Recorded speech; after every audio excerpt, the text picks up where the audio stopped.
அனைவருக்கும் வணக்கம். இந்த வினாவை கவனிச்சு பாருங்க. எதிர்ச்சொல் தருக. இம்மை அதற்கு மறுமை. இம்மைக்கு எதிர்ச்சொல் மறுமை. அடுத்ததை பாருங்க. இசை. இசை அப்படின்னா என்னது? இனிமையான ஓசை. அதற்கு எதிர்ச்சொல் வசை. வசை அப்படின்னா என்னது? கேலி, இழிசொல். பொருந்தாத சொல்லை கண்டறிக. இதில் பொருந்தாதது கலித்தொகை. கலித்தொகை என்பது 8 தொகை நூலில் ஒன்று. மீதம் இருக்கிற குறிஞ்சிப்பாட்டு, மதுரை காஞ்சி, முல்லைப்பாட்டு இதெல்லாம் 10 பாட்டு நூல்களை சார்ந்தது. அடுத்தது கீழே இருப்பாங்க. பொருந்தாத சொல்லை கண்டறிக. மா, பலா, முருங்கை, வாழை. இதில் பொருந்தாதது முருங்கை. மா, பலா, வாழை என்பது முக்கணிகள். பொருந்தாத சொல்லை கண்டறிக. இதில் பார்த்தீங்கன்னா நகை, இனிப்பு, அழுகை, வெகுளி.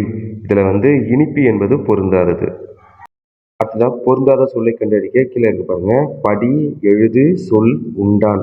இதில் உண்டான் என்பது பொருந்தாதது. பொருந்தாத சொல்லை கண்டறிக. நூலாடை, பாவாடை, மேலாடை, பாலாடை. இதில் பொருந்தாதது ஆப்ஷன் டி, பாலாடை.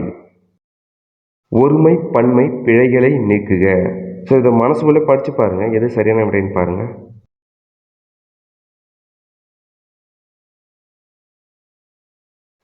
சரியான விடை ஆதவன் பசி போக்க உணவு வேண்டினான்.